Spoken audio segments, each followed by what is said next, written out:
What's going on, guys? Hit pause here with an update to this helicopter that I've got here. If you had watched my other video and followed along, I have an update to the way that this thing is controlled. I doubt anybody followed along or anything like that at this point, but maybe, you know, 3 years from now somebody looked at it or something. So basically what I've done is I've adjusted it so that the thrust for forward and to the right and left is now world aligned as opposed to mesh aligned, and it's pretty simple. I did add a right thrust. I didn't have that before.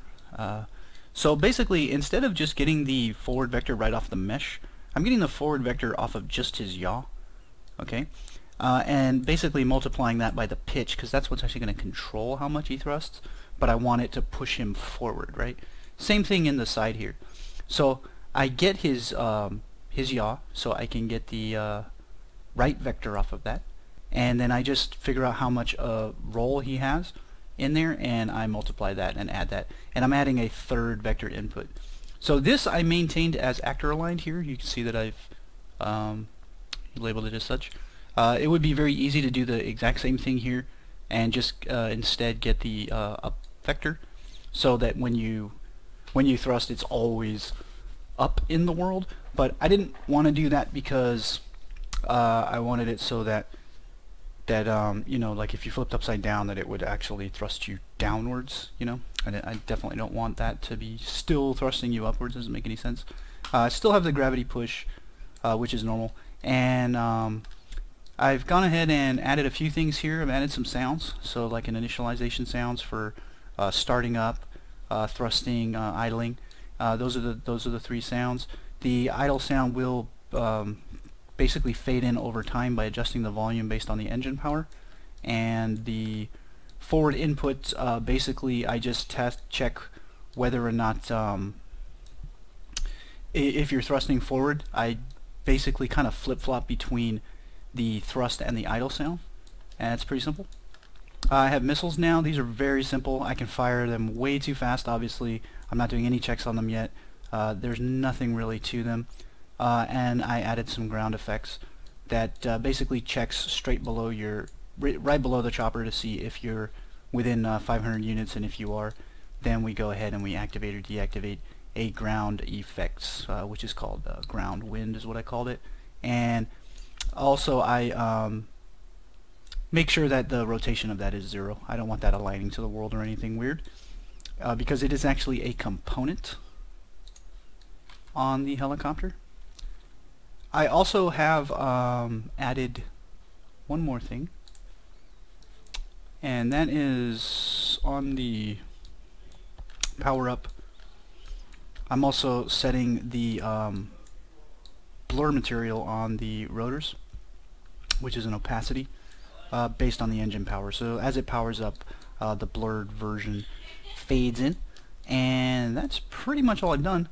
So it feels much better now, I think. Much better. It now is controllable while you are not thrusting, which is nice. Takes a moment to fire up because I got kind of a lot of stuff on here.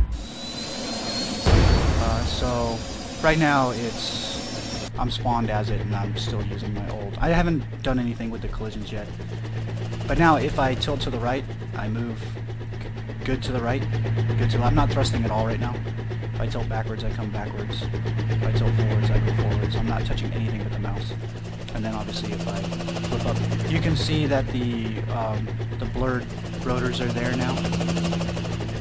And I do have missiles, so they're kind of hard to... If I shoot them off into the distance, I don't have any sounds for the missiles yet, but you can see them go shooting off into the distance. They do have impact damage, and they can kill stuff. They are doing radio damage, so I can pretty much knock this stuff around. The rotor blades actually now have collision too, which is just a byproduct of the plane that I'm using with the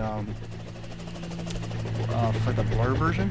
That has collision on, so if I hit one of these things, it'll knock it fly, and it'll kill me too. Again, I still haven't done the crashing or anything like that. I'm not really sure about how to do that. I don't know if I can actually correct myself.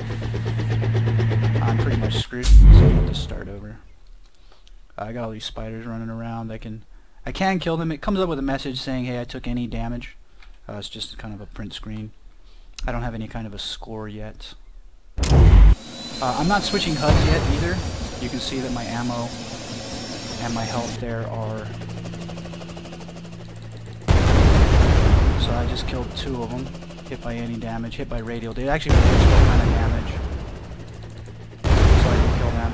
I can kind of circle strafe, but not too well, so it's not going to be complete BS. You won't get any Battlefield Vietnam kind of spawn locking. But yeah, it feels pretty good. It has camera lag, so it feels a little kind of spazzy. I was playing around with it.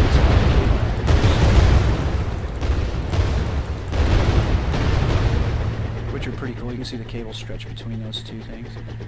But yeah, it feels much better now, I think. I'm quite happy with it. It's still using physics to drive the whole thing, but I'm not really that overly concerned about it, you know, right now. See, I can knock stuff around. I could actually probably knock the spider around too. Yeah, he did it the way you Chuck Norris'd me. Something.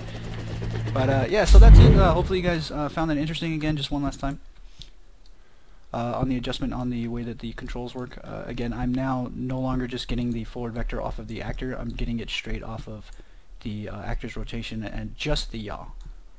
Okay, that's all I care about, so that I can push it, you know, in like horizontal across the ground, forward and to the side. And they're identically, essentially identical, the essential. If that makes any sense. And again, just adding the 3 vectors together for that, and just set physics linear velocity. And like I said, if you are using a movement component, you can just change this to set input vector, and that's it, same difference. And that is it. So thanks for watching. Hitboss signing off.